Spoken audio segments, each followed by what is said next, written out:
বিশ্বকবি রবীন্দ্রনাথ ঠাকুরের ১৬৩তম জন্মজয়ন্তী উপলক্ষে রবীন্দ্র কুঠিবাড়িতে একটি রবীন্দ্র মেলার আয়োজন করা হচ্ছে। এই মেলাতে আমাদের এখানে বিভিন্ন সাংস্কৃতিক অনুষ্ঠান, আলোচনা সভা, পাশাপাশি একটি গ্রামীণ মেলা হবে। আর এবারের বিশেষ আকর্ষণ, এবারই প্রথম কলকাতা থেকে আমাদের দুটো টিম আসবে, আমাদের ৮ এবং ৯, ৮ তারিখ এবং ৯ তারিখ তারা পারফর্ম করবেন। আর এখানে আপনারা জানেন যে বর্তমান গরম এবং বৈশাখ মাসে যে ঝড় হওয়ার একটা আশঙ্কা থাকে, সেই দুটো বিষয় মাথায় রেখেই আমরা আমাদের অনুষ্ঠান কর্মসূচি প্লাস প্যান্ডেলটা আমরা ওইভাবেই সাজিয়েছি। আগত দর্শনার্থীদের সুপেয় পানির ব্যবস্থা এবং পর্যাপ্ত স্যানিটেশনের ব্যবস্থা থাকবে। এছাড়া এখানে সার্বক্ষণিক একটা মেডিকেল টিম থাকবে, যদি তাৎক্ষণিক কেউ অসুস্থ হয়ে যায় তাকে তাদের প্রাথমিক চিকিৎসা দেওয়া যায়। এ বিষয়ে আমাদের কার্যক্রম চলমান থাকে।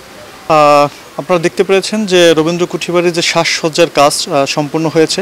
আমাদের যে মূল স্টেজ তৈরিটাও কমপ্লিট হয়েছে। আর নিরাপত্তার বিষয়ে পুলিশ প্রশাসন একটা নিরাপত্তার চাদরে ঢেকে দিবেন।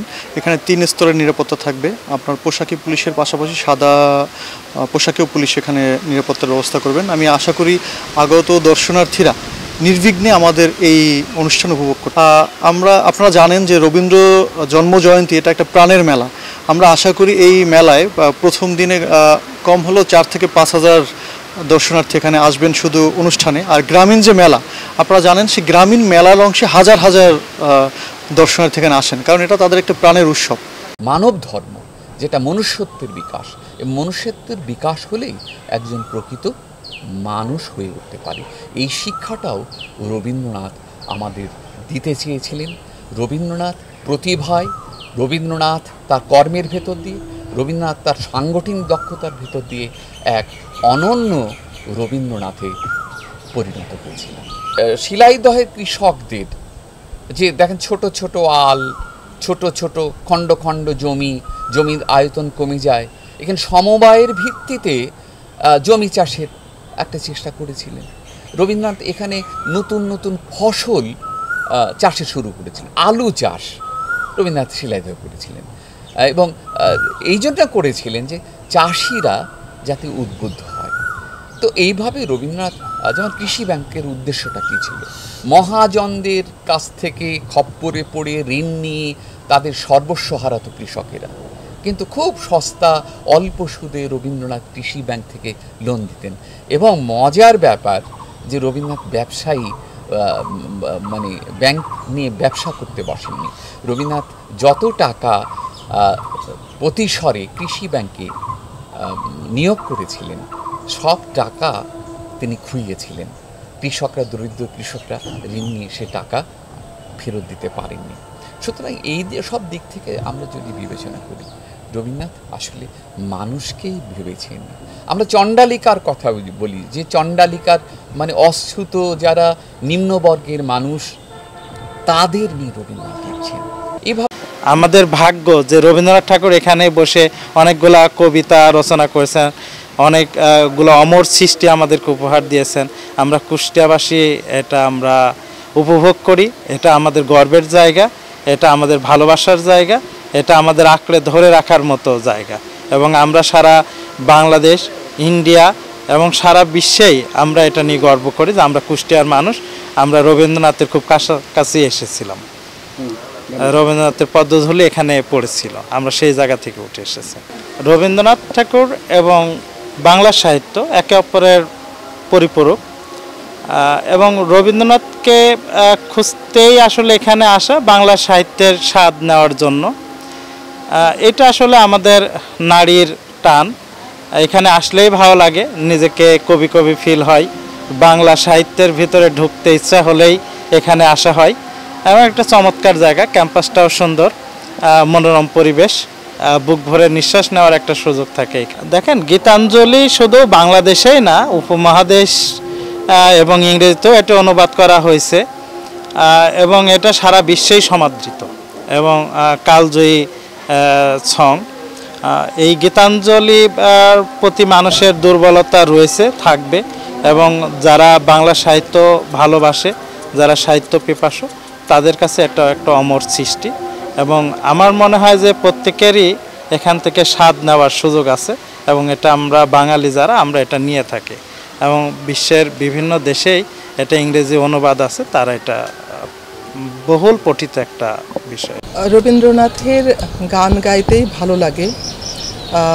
এই ভালো লাগাটা আসলে ব্যাখ্যা করা খুব কঠিন। আমার মনে হয় যে মানব মনের যত রকম অনুভূতি আছে সকল অনুভূতির প্রকাশ রবীন্দ্রনাথের গানের মধ্য দিয়েই সম্ভব। আমরা সুখে আনন্দে যখন উল্লসিত হই সেই ভাব যেমন রবীন্দ্রনাথের গানের মধ্য দিয়ে খুব আনন্দের সাথে প্রকাশ করা যায়, তেমনি যখন কোনো আমরা দুঃখ পাই, আঘাত পাই, তখনও রবীন্দ্রনাথের গানের মধ্য দিয়ে সেই গানের মধ্য দিয়ে মনে হয় যে সেই আঘাতকে প্রশমিত করা যায়, সেই দুঃখটাকে প্রশমিত করা যায়। আবার জীবনের নানা সংকটে সমস্যায় রবীন্দ্রনাথের গান থেকে শক্তি পাই, সাহস পাই। আমাদের জীবনে তো নানান ঘাত প্রতিঘাত, আনন্দ বেদনা। আমি দেখেছি যে রবীন্দ্রনাথের গানের মধ্য দিয়ে যেভাবে সকল অনুভূতির প্রকাশ ঘটে বা সেই অনুভূতিটা হয়, অন্য গানের মধ্য দিয়ে যেন আমি সেটা পাই না। এছাড়া প্রকৃতির যে পরিবর্তন, ঋতু বৈচিত্র্য, এই প্রকৃতির পরিবর্তন তো আমাদের মানব মনের উপরে ব্যাপক প্রভাব ফেলে। এক একটা ঋতু আসে, ঋতু যায়, তার প্রভাবে আমাদের মন পরিবর্তিত হয়। সেই সময়ও রবীন্দ্রনাথের গানে যেভাবে এক একটা ঋতুর ভাব প্রকাশ পায়, আমার মনে হয় অন্য গানে আমি পাই না। বর্ষায়, বসন্তে বা এই যে গ্রীষ্মের দাবদাহে, সব অনুভূতিতেই প্রকৃতির এত এত পরিবর্তন, প্রতিটি পরিবর্তনে মন রবীন্দ্রনাথের এক একটি গান গেয়ে ওঠে। এই জন্যেই আমার কাছে মনে হয় যে রবীন্দ্রনাথের গান বাঙালির সবচেয়ে বড় আশ্রয়। সকল পরিবেশে, সকল পরিবর্তনে, দুঃখে সুখে, আনন্দ বেদনায়, সংকটে সমস্যায় আমাদের আশ্রয়, আমাদের শক্তি, আমাদের ভালো লাগা রবীন্দ্রনাথ। আসলে এটা একটা দর্শনীয় স্থান। এখানে দেশ বিদেশ থেকে আন্তর্জাতিক পর্যায়ে মেলাটা হয়। মানে শুধু বাংলাদেশ না, বাংলাদেশের বাইরে থেকেও এখানে লোকজন আসে, জনসমাগম হয়। একটা দর্শনীয় একটা স্থান। এই জন্যই আর কি এখানে আমরা বারে বারে আর কি রবীন্দ্রনাথ ঠাকুরের টানে চলে আসি। এখানে আছে দেখার মতো রবীন্দ্রনাথ ঠাকুরের ব্যবহারকৃত পালং আছে, তারপরে ওনার ব্যবহারের আর কি আসবাবপত্র যেগুলো আছে সেগুলো আছে, তারপরে বোর্ড আছে, পল্টন। এই সাইডে আপনার এখানে রবীন্দ্রনাথ ঠাকুরের 2 বিঘা কবিতা লিখছিল, এই যে 2 বিঘা পাশে জমি আছে। তারপরে এক পায়ে তাল গাছ দাঁড়িয়ে, সেটাও এখান থেকে লেখা। আগের যে বাসাটা ছিল সেই বাসাটায় দেখলাম অনেক পরিবর্তন আসছে। একটা নৌকা ছিল, সেটা আর নাই। এখন যে বাগান ছিল এর আগে, আমি এর আগেও আসছি, বাগানগুলো এর আগে যেরকম ছিল ওইটার সাথে একটু উন্নতি হয়েছে। এর আগে যে নিচে ঘাস গাছারি ছিল এগুলো এখন নাই, গাছে আম আছে। এর আগে পুকুরে পানি ছিল না, পানি আসছে। আগামী পরশু দিন হয়তো বা অনুষ্ঠান হবে, স্টেজ সাজাচ্ছে।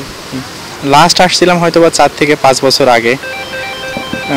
কবিগুরুর কথা বারবার মনে হলেই আসতে ইচ্ছা করে, বুঝতে পারছেন? মনে হয় যে তিনি একসময় এখানে আসছিলেন, ছিলেন, তার স্মৃতি বিজড়িত সব কিছু ছিল এখানে। এই জন্যই, তার অনুভবের জন্যই মেনলি এখানে বারবার আসা। থাকি আমেরিকাতে, কাজ করছি যশোরে গভর্নমেন্টের একটা অর্গানাইজেশন এজ এ কনসালটেন্ট। তো আমরা রিপ্রেজেন্ট করছি বাংলাদেশকে বিভিন্ন বিদেশে। এর মধ্যে রবীন্দ্রনাথ অবশ্যই সবচেয়ে আগে চলে আসবে। আমার প্রজেক্টের মধ্যে আমি রবীন্দ্রনাথের খুবই ভক্ত, ছোটোবেলায় এই শুরু করে প্রতিদিনই আমি ওনার গান শুনছি।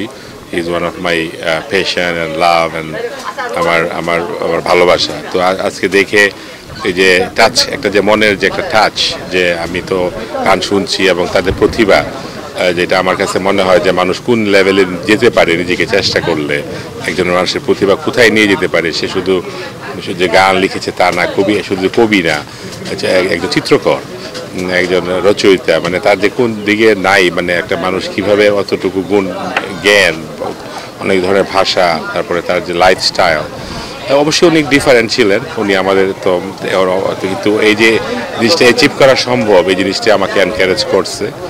এবং আজকে দেখে মনে হলো যে ওনাকে টাচ করার মতো একটা, সে সামনে বসে কথা বলার যে একটা আনন্দ বা একসাথে দেখা করার যে বিট করা, যেটা সুযোগ নাই, আজকে এখানে এসে ওই ফিলিংসটা আমি পেয়েছি। ওনার আসবাবপত্র দেখে, ওনার ব্যবহৃত জিনিসপত্র দেখে ওনার বিভিন্ন ছবি, কিছু ইনফরমেশন আমি পেয়েছি যেগুলো আগে জানতাম না। সব কিছু মিলিয়ে খুব ভালো একটা এক্সপিরিয়েন্স হয়েছে, সেই জন্যই আসা, জানার জন্য, ওনাকে আরও বেশি করে জানার জন্য, ভালোবাসার জায়গাটা থেকে আসা। আমি যশোর থেকে এসেছি, খুবই ব্যস্ততার মধ্যে আমি আছি। আমেরিকা থেকে আমি আসা যাওয়া করছি, গত 1.5 বছর ধরে কাজ করছি। এই 6 ঘন্টা 8 ঘন্টা বের করা ইজ ভেরি ডিফিকাল্ট আমার জন্য, কিন্তু আল্লাহর এটা আমার মনের ইচ্ছা এবং এটা আমার একটা অনেক ইচ্ছা ছিল, ইচ্ছাটা ইনশাল্লাহ পূরণ হয়েছে। আমি আজকে অনেক নিজেকে ভাগ্যবান মনে করছি এই সফর, এই ট্যুরের মাধ্যমে। Thank you. নোবেল লরেট, ওনার ওয়ার্ল্ডে ওনার অবশ্যই ওনার কদর আছে, এবং এটা এখন আমরা বাঙালি যারা আছি তারা তো রবীন্দ্রনাথ সবাই জানছে, কিন্তু আমরা ধরেন ওনাকে রিপ্রেজেন্ট করার জন্য হয়তো আমাদের যেমন শেক্সপিয়ার সবাই চিনে, সবাই জানে, এখানে আমরা রবীন্দ্রনাথকে এর থেকে বড় মানের করতে পারি, কারণ ওনার যে প্রতিভা, কিন্তু আমরা হয়তো ওই জায়গায় পৌঁছতে পারি নাই। কিন্তু ওটা দরকার আছে কিনা আমি সেটা মনে করি না। উনি বাংলা ভাষাকে সমৃদ্ধ করেছে, আমরা আমাদের ইন্টারেস্ট আছে, কিন্তু আমেরিকায় ওনার যে ইম্পর্টেন্সটা আমার মনে হয় না খুব একটা ইম্পর্টেন্ট আছে। তবে অবশ্যই উনি নোবেল লরেট হিসেবে তো উনি একজন অবশ্যই শ্রদ্ধার ব্যক্তি, এবং আমরা যারা আছি সবাই তো ওনাকে ভালোবাসি, ওনার সম্বন্ধে কোনো দ্বিমত নাই। হ্যাঁ, আমরা বাঙালি, যত বাঙালি বাংলাদেশি হই, আমরা হিন্দু ধর্ম, বৌদ্ধ নির্মশেষে, ওনার মধ্যে তো আমাদের মধ্যে কোনো দ্বিমত নেই ওনাকে নিয়ে। শেক্সপিয়ারকে নিয়ে অনেক কন্ট্রিবিউশন, কনস্পিরেসি থিওরি আছে, কিন্তু আমাদের রবীন্দ্রনাথ একজন পিওর মানুষ, যে শুধু ভালোবাসা এবং মানুষকে দেবার জন্য যার লাইফ বিসর্জন দিয়েছে।